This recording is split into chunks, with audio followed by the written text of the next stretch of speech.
Bismillahirrahmanirrahim. Tabarakalladzi nazzala al-furqana ala 'abdihi liyakuna lil 'alamin nadhira. Allahumma shalli wa sallim ala habibika Mustafa Muhammadin wa ala alihi wa sahbihi asmain. Nama ba'du.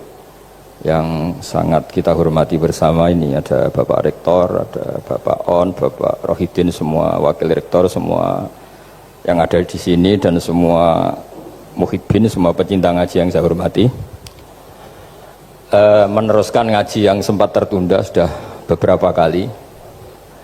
Saya memang termasuk orang yang sangat menekuni ilmu seperti yang dikatakan Pak Fathul Wahid lagi.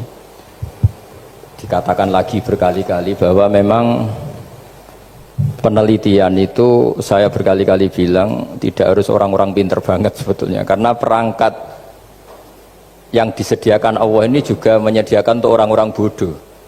Dan itu hikmah terbesar dari Islam. Jadi Islam ini bisa difahami orang pinter juga oleh orang-orang yang nggak pinter. Saya punya kenangan tentang ilmu astronomi. Kita belajar falak itu jelimet, Pak Fathul Wahid, jelimet sekali. Ketika ada perdebatan misalnya awal Ramadan itu Ahad sama Senin, saya lagi misalnya Ahad, Minggu sama Senin. Karena kita ini di pesantren kalau bilang Minggu itu kadang dilarang, harus bilang Ahad. Apalagi kiainya Pak Fathul Wahid di Kudus, Kiai Turehan itu fanatik, itu nggak boleh orang bilang Minggu, harus bilang Ahad.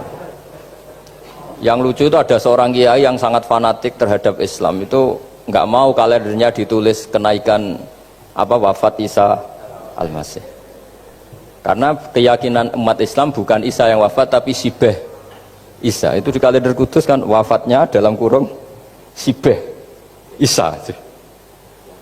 Ya, yang menyerupai Isa. Jadi saking fanatiknya tetap menulis sesuai keyakinan. Saya teruskan. Orang kadang bilang begini, cara orang yang tidak mendalami ilmu.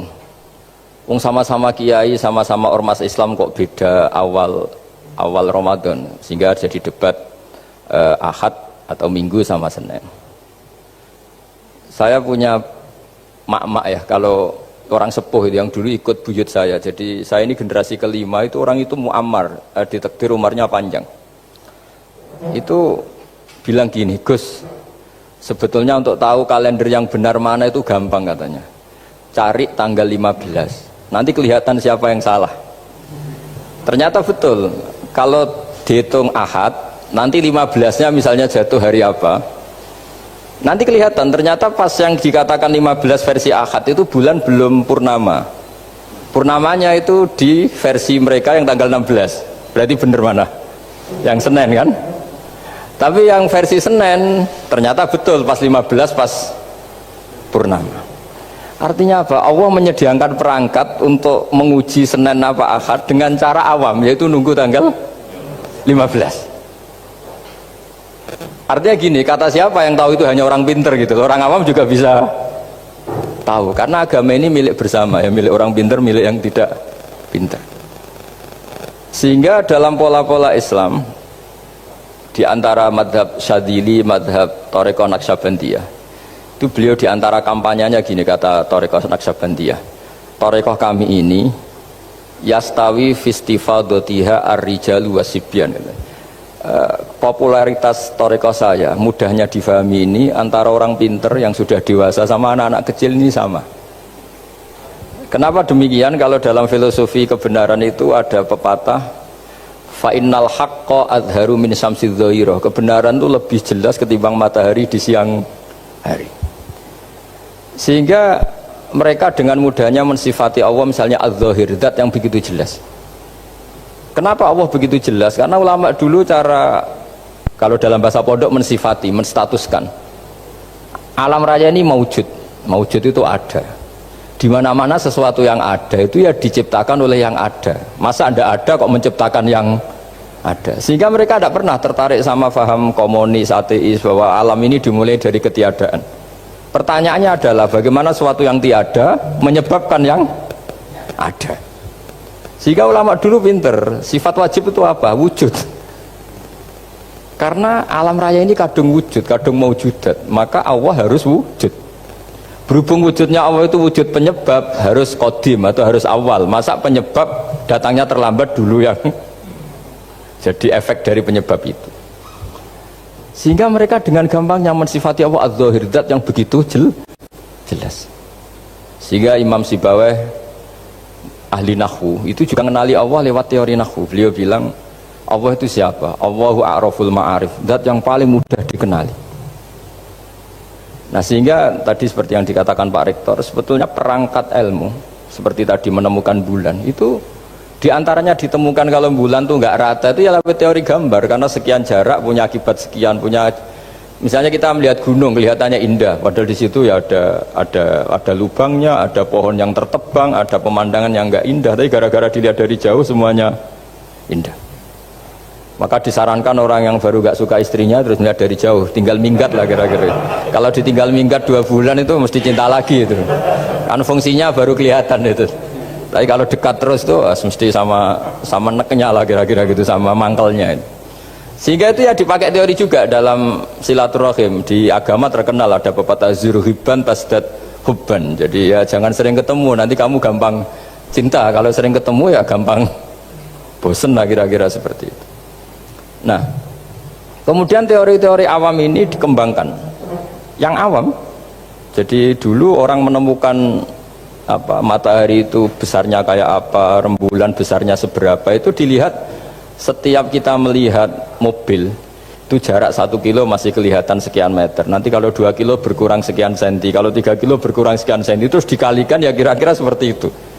Kalau rembulan masih kelihatan segede itu berarti kali sekian pengurangan tadi, terus ditemukan. Makanya kita Pak Fathul Wahid yang di pesantren yang memang serius ngaji itu, di situ ada ilmu falak, itu ditemukan sebelum ada teknologi. Jadi kita tahu gerhana itu lamanya berapa, terus yang kena gerhana sisi mana, terus itu dihitung. Karena dari dulu sains ilmu itu di atas teknologi. Jadi kalau keyakinan kita di pesantren, teknologi itu hanya menyumbang nggak sampai 30%. Jadi orang bisa menemukan pesawat misalnya itu karena melempar batu, kalau masih ada tekanan batu itu tidak akan jatuh. Padahal batu itu tidak ada mesinnya, asal ada tekanan dia tidak jatuh. Terus dihitung kecepatan berapa yang menjamin sesuai itu tidak jatuh. Hanya ditemukan pesawat meskipun mau landing harus tetap banter, karena kalau tidak banter jatuh.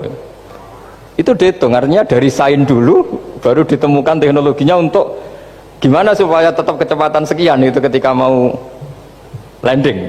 Nggak boleh pesawat direm, kalau direm ya jatuh, karena tadi seperti batu dilempar dia nggak jatuh ya kalau masih ada tekanan. Sehingga instrumen itu ditemukan juga di bab tauhid. Saya punya kitab namanya Hasyiatut Turmusi, dikarang ulama top Indonesia namanya Syekh Mahfud At-Turmusi. Itu beliau cerita Imam Al-Amudi itu ulama top, tapi dia itu unik, tiap ngajar santrinya itu ngajar matematika, ngajar ilmu eksak. Terus ditanya, sampai muridnya itu ragu, ini guruku masuk surga enggak, ini kiai kok hanya ngajar matematika. Ya kira-kira ngajar, ya seperti mahasiswa jenengan kan, ini rektor masuk surga enggak, ngomong teknik terus gitu loh. Tapi gurunya kayaknya enggak terima, disuudhoni santrinya itu enggak terima, karena beliau seorang wali. Murid-muridnya itu bermimpi. Ini penting saya ceritakan, mungkin agak aneh di dunia kampus ya, di bab ini. Kalau dalam teori kita Pak On itu, mimpi sama nyata melihat itu otoritatif mimpi. Ini yang agak aneh di ilmu pesantren. Jadi melihat jenengan langsung dengan mimpi itu otoritatif mimpi. Karena mimpi ru'yal mukmin dijamin oleh Rasulullah sama dengan 46 juz'un minan nubuwah. Jadi persennya itu besar sekali, 46% dari juz'un minan nubuwah otoritatifnya. Nah tentu tidur yang benar. Logikanya gini, kata-kata kitab-kitab menjelaskan, orang kalau melihat langsung itu pasti terpengaruhi oleh cinta atau tidak cinta, senang atau tidak senang, sedang butuh apa enggak. Jadi kalau saya sedang butuh dengan Pak Rektor itu melihatnya dengan penuh harapan. Jadi kalau saya sakit mau mati itu senang lihat dokter, karena ini harapan, Rektor nggak ngefek gitu kan gitu. Tapi kalau saya politikus ngelihat ketua partai itu lebih respect ketimbang melihat dokter. Jadi gara-gara banyak kepentingan ini melihat itu nggak pernah jujur gitu. Nggak pernah jujur. Jadi kebodohan manusia justru karena melihat itu kalau dalam teori kitab. Makanya kalau dalam teori pesantren itu kebalik, anna sunyamun wa idza matu intabahu. Manusia itu hakikatnya tidur, baru setelah mati bangun.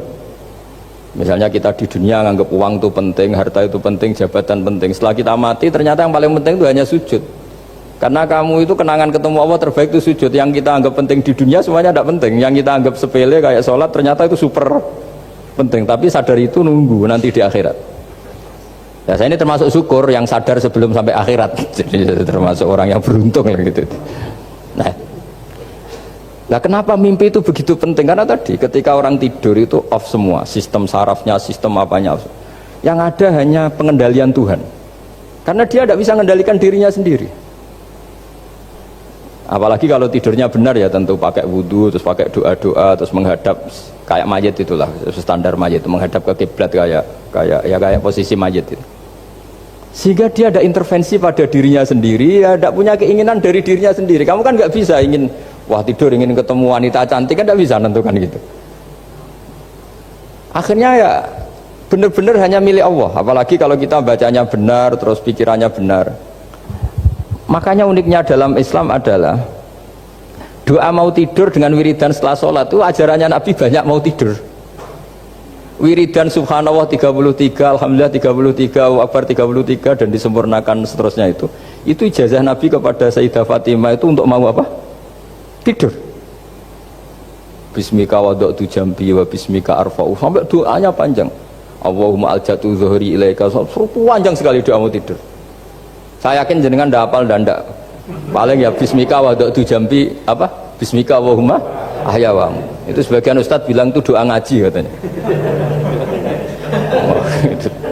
Ada seorang ustadz saking mangkelnya, ibu sudah baca doa ngaji? Belum, tak juarai. Bismika Allahumma ahya bismika wa amut. Wah itu kan doa mau tidur Pak Ustadz. Iya biasanya kalau ngaji tidur. Jadi doa itu kalau itu doa mau. Akhirnya mimpi itu penting. Karena di situ manusia nggak punya nafsu, nggak punya keinginan, sehingga yang ada itu kata Nabi itu ada sittatun wa arba'una juz'an minan nubuwah. Sehingga dulu itu mimpi itu jadi sarana betul. Kita tahu kan cerita orang-orang dulu, Fir'aun itu kurang jahatnya, kurang kelirunya. Dia mimpi ada api dari Bani Israel yang membakar kerajaannya. Dan semua pentakwilnya sepakat itu maksudnya Anda akan dihabisin kerajaan Anda oleh bayi dari Bani Israel. Begitu juga raja zaman Nabi Yusuf itu mimpi kalau ngalami ada 7 sapi yang gendut dimakan oleh 7 sapi yang kurus. Jadi mimpi itu sarana bahkan dari orang kafir. Karena ya tadi yang preman ya nggak ada premannya, yang soleh ya nggak ada solehnya, semua dikendalikan oleh Allah Taala pas tidur. Sehingga tidur ini menurut agama lebih otoritatif asal dengan tidur yang benar. Jangan tidur sambil ngerokok terus terbangun karena ininya kena itu. Nah, cerita-cerita unik begini kalau tidak orang pesantren itu tidak tahu. Karena ini memang khas pembalikan satu fakta yang diyakini orang banyak. Sehingga ulama dulu itu cerita, ini saya teruskan. Imam Amudi itu akhirnya murid-muridnya mimpi. Mimpi di situ tanya, Pak Ustadz, Anda masuk surga enggak ketika hidupnya hanya nerangkan matematika? Oh iya, saya bahkan enggak sekedar di surga. Malaikat dikumpulin Allah untuk mendengarkan presentasi saya ngajar matematika. Jadi kata dia cerita, Allah bilang gini ke malaikat, hei para malaikatku, kenapa kamu iman sama saya? Ya karena saya melihat engkau ya Allah, melihat kekuasaan engkau. Tapi imannya orang ini itu melebihi iman kamu. Wah ya tidak bisa, saya melihat engkau langsung, ini tidak melihat engkau langsung. Kenapa begitu yakin seperti yakin kita? Oh iya. Terus Imam Amudi, silahkan ajari matematika. Imam Amudi mulai ngajari matematika. Terus beliau ngajari ya sederhana. Angka 2, 3 sampai ribuan sampai jutaan itu bin nisbat ilal wahid nisbatun wahidah, yaitu nisbatul far'i ilal asli. Hanya ngajar itu dok. Dunia ini apapun banyaknya variannya, apapun banyak makhluknya, itu semuanya adalah nisbatul far'i ilal asli. Angka 2 ya cabangnya 1, 1 juta ya cabangnya 1, semua itu dimulai dari 1. Jadi di mana-mana hitungan itu dimulai dari 1. Dan 1 ini harus ada, yaitu Tuhan. Matematika akhirnya malaikat, wah keren juga maksudnya. Keren juga maksudnya. Akhirnya Allah bilang, dan itu didawuhkan juga oleh Rasulullah SAW, tuba liman amana bi walam yaroni. Yang hebat tuh imannya orang yang nggak melihat saya. Makanya masyhur itu malaikat ditanya Allah, siapa imannya yang paling kuat? Ya kita, karena melihat engkau langsung ya Allah. Para nabi. Terus tapi yang dari sekian pertanyaan itu jawab sama, yang paling ajaib adalah umat-umat Muhammad di akhir zaman, nggak menangi nabinya, juga nggak pernah lihat surga neraka, tapi iman sama saya. Dan mereka punya cara untuk imannya ini berkualitas sama dengan kamu para malaikat. Ya diantaranya dengan cara logika tadi yang saya utarakan tadi.